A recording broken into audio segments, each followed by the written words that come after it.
Hello, everyone, and welcome to Long's Toys. I have something a little bit different for you today. This is part of the Shinkarion or Shinkarion series from Takara Tomy. Now, they are made by Takara Tomy, but they are not official Transformers. Basically, what they are is just a series of transforming Shinkansen or bullet trains, and they're made to work with the plow rail system, which, as I understand it in Japan, is kind of a universal size for like plastic train tracks, so that any trains that you can, it's a kind of a universal track system so that any trains you buy for it will work with it, and these are meant to work with it. So I just kind of fell down a rabbit hole one day. I saw a tweet from Takara Tomy advertising these. I didn't really know what they were, but they kind of reminded me of like JRX from Car Robots or Raiden from Headmasters. And I just thought it looked really cool. The design and everything looked pretty neat. So I kind of did a little research, poked around, and HobbyLink was having a sale on a few of them. So I decided to grab a few just on a trial basis to check them out. And I figured I'd review them for you guys because I think they're kind of cool. I definitely like them. Like I said, the artwork on the front here is really neat. And as far as I know, they're all modeled after real trains that run in Japan. And they even have a little section on the back here where it kind of shows you where the rail runs in Japan. I think that's pretty neat. Here's a picture of the actual train, and then they're showing you that it transforms into this robot. So I think that's kind of cool, especially for kids. Like, if kids ride these trains, maybe, they commute, like, to, I don't know, not to school, but, and I don't know, maybe they take the train to school. I was over there for a very short time. But I'm sure their parents take things like this to work or on vacation or traveling to see relatives or things like that. So it's kind of neat for them to kind of see a real train turn into a robot. It's like it's almost like a learning toy in a way. I mean, it can be if you think about it. So I think that's kind of cool. Plus, I mean, hey, it's transforming robots. It's right up my alley. So as you can see, you have the train here, and this is kind of the plastic rail that I was talking about. The track does transform into this robot here. Taking a look at the bottom, neat picture down there. Pretty cool picture up there. This side, I guess, is technically the bottom of the box because there's not really much going on there. And then this just shows the train, shows you how to transform it. Now, when I first looked at this box, I thought these somehow merged together because I kind of thought this was because it almost kind of looks like an arm. Like this would be the shoulder pad, and then this would be the arm. But it's really just an information in between transformation step. Because when it came packaged, the train was here, and it's showing you how it's like, first it changes to this, then it turns into the robot. So I was a little hoodwinked on that one, but they're still really neat. They do have an aspect where you can kind of, if you have a couple of them, you can mix and match. So that's kind of neat. We'll take a look at that.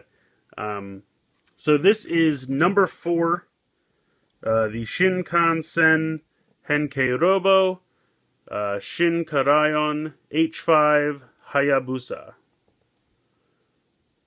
So there you go. Without further ado, I will get to the toy itself and we'll take a closer look. So straight out of the box, these are the 3 pieces that you get. Each one of these comes in like a plastic bag that is really pulled tight, almost shrink wrapped, and then taped closed. So you have one piece here. Now these pieces kind of feel a little bit loose, but when we get to the transformation, you'll see why. But this is kind of what I was talking about. The wheels are universal width so that they can easily get into those tracks. And they roll super well. I mean, they really roll nice.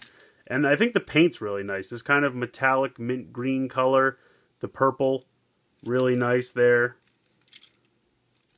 And it does have this connector piece here. Then you have, this is meant to be the middle car. Again, same paint scheme. Not much going on with this one. What you can do is take this little clip. I guess that's, no, for this side I guess this one's meant to be the back. But you can see here there's a little clip and this clip, and you just kind of put those together through there. And then those two are connected. And then this is meant to be the front wheel system. I like the paint, though. I think the paint is a really nice touch with these. And then you have this connector, which, again, you just do the same thing. This goes on here. They're a little annoying to get clipped on, but nothing terrible. So there you go, you have your Shinkansen. I kind of wish there was a way you could just have them connected together all in one, like without space in between. But I believe it's done this way so that when it's on a track it has some ability to move. Because if it was one solid thing, you could not navigate turns in a track. It would just fly off, and you know, there's no way something this long could just do those weird turns. So it needs to have some ability to snake. But I think it looks cool. And like I said, it rolls very well. Painted nicely.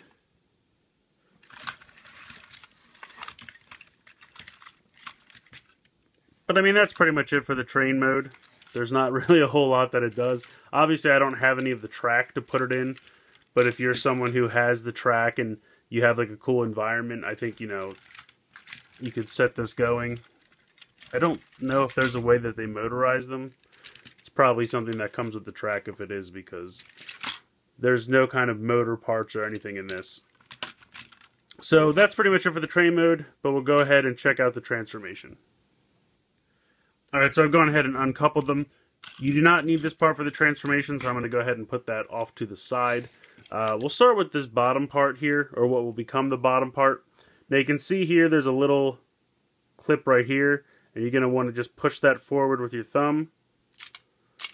And you can see those two pieces will flip open, and that's kind of why they were a little loose, because they're just held on with these little spring pieces. So you push that back on, and then just pops them open like that. At that point, you can split these apart and pull these down. Or I'm sorry, push them up and out to the side. And that's going to form his legs. Come around to this part, and this little piece will kind of flip up. And the nice thing they did with this one, there's a real tiny little gray tab right there. Right here. So that once this goes up, it kind of won't fall back down. Because otherwise he'd constantly be like falling on it, which would be really annoying. You can see there's this little panel here. You're going to just fold that down. Do the same thing on the other side. Very simple. You can see the little tab right here. That's going to pull out the feet. Do that on both sides. He does not have any heels. He doesn't really need it. He's pretty stable without them. Now the directions show to kind of pull these a little bit forward. I think that's just for style. They can move back if you'd rather do that. If you want to keep them just, you know, straight up and down, you certainly can do that as well. So you have a little bit of play there as far as your preference. But that's pretty much it for the lower section. And when I said before, if you have more than one of these, you can mix and match the upper and lower sections. So they're going to connect right here. So if you had a different one that was a different color, you could transform that upper section and plug it on top and mix and match that way. They don't form into like a larger Gestalt robot, but you can just kind of mix and match for a little bit extra playability. But you're going to come to the top section here, pull this front part down a little bit, and it's going to click into place, and then you'll see there's a big orange button under here. When you press that, these will spring open. You'll see the head pops up right here. This part will fold down and become the arm. You'll do the same on the other side. And then you're just going to take, you can see there's a socket right there. And this piece right here is just going to plug right on top. And it just snaps in, nice and solid. And then it's just a matter of you can pose around. Now, unfortunately, you don't really have any posability in the legs. I mean, you could push the feet halfway back in if you wanted because of the transformation, but there's no knee swivels or thigh swivels or anything like that. It's just solid back here. Same with the head. The head does not move because of the spring-loaded gimmick. It kind of pops out of the chest here. So when you press the button, it pops out, which I think that's pretty cool. I like the spring-loaded aspect to it. Now, these pieces open up. So if you wanted, you could do that, but I don't really see what that gets you. I don't see the added benefit, so I just leave them out. It's a little weird, but you do have articulation right there. You have articulation where this can move in and out, and then you have the articulation here for the kind of elbow. Now, one big problem, this connector is loose on the back, and you can kind of move it out of the way, and it might stay for a bit, but it's just, there's not a great way to keep it 100% contained.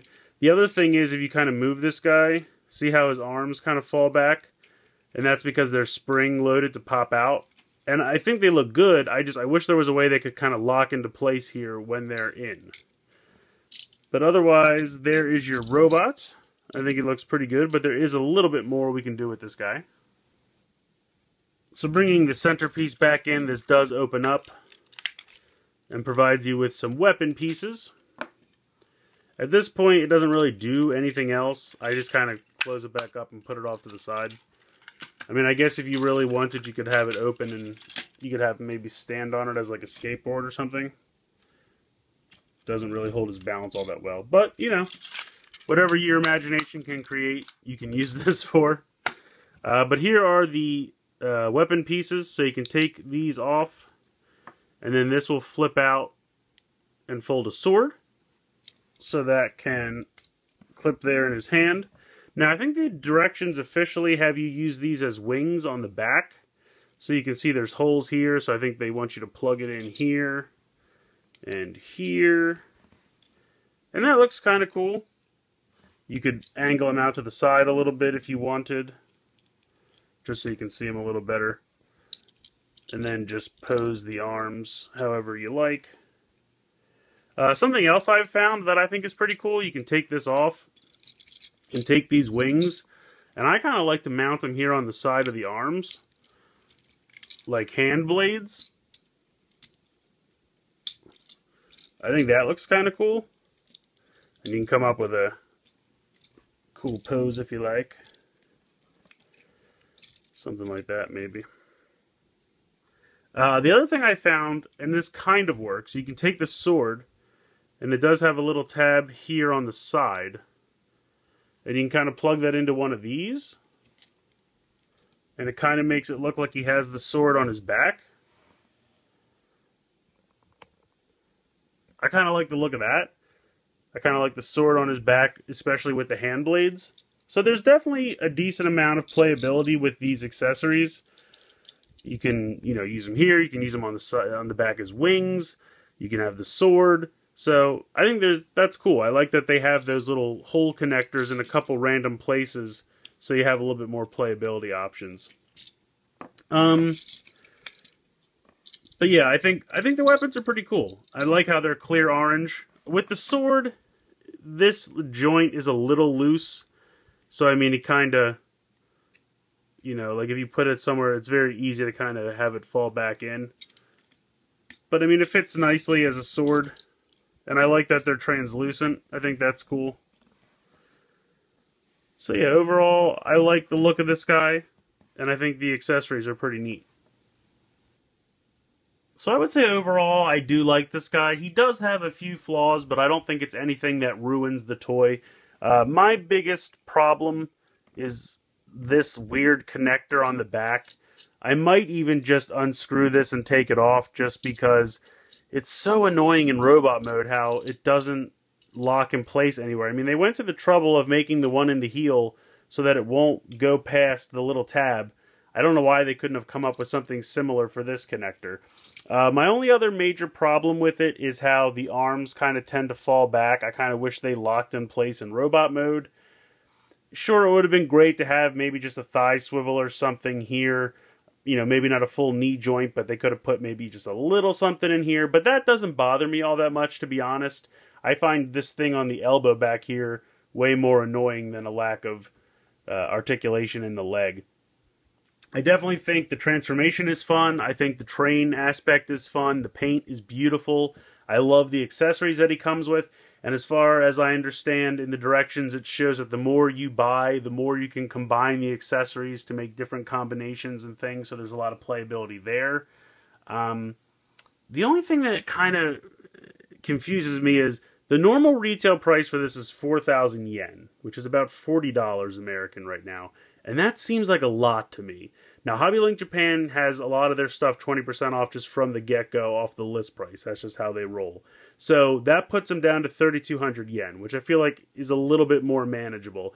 When I bought him, he was on sale for 2,500 yen. Now, to me, that price is good because he's about the same size as a Transformers Voyager. Now, of course, he doesn't have as much articulation as a Transformers Voyager, but he's got really nice paint, nice accessories, a fun transformation. So I feel like it could stand toe-to-toe with the Voyager in terms of its quality might be a little bit better than... Like, what this makes up in some areas, the Voyager might make up in other areas. But I feel like they could kind of stand against each other. They're kind of even. So, for $25, I think this thing is a good, fun toy. $40 seems a bit much to me. I'm not sure why. And it might have something to do with the fact that it's part of the PLA rail system. And that might be something that's adding to its value. But it's not adding value to me personally because I don't have anything else from that system. I don't have a large... train system to add this guy to, so I can understand how that might add to its playability. Just personally, to me, it doesn't. But like I said, if you can get them on sale for somewhere in the area of $25 to $30, I definitely think they're fun. $40 seems a bit much to me, but again, I think if you can find them on sale, I definitely think it's a fun toy. I do have a few more of these that I'll probably take a look at. This was just the first one I picked at random to open up and check out because going into this, I really didn't know anything about this line other than their transforming train robot toys, and that just was enough to get me interested. And I definitely think they're fun toys, and I think the fact that the more you buy, the more you have more playability. You can swap the torsos and legs to make different combinations. You can combine the weapons to make different configurations. So it's definitely something that the more you buy, the more playability you can get out of it. I just definitely think you need to wait for a sale. But let me know what you guys think in the comments below. I'd love to hear your opinions. Please like and share this video. Please subscribe if you haven't already. I hope you've enjoyed this look at the number 4 H5 Hayabusa train, Shinkansen train, bullet train, from the Shinkarion series from Takara Tomy. And thank you so much for watching.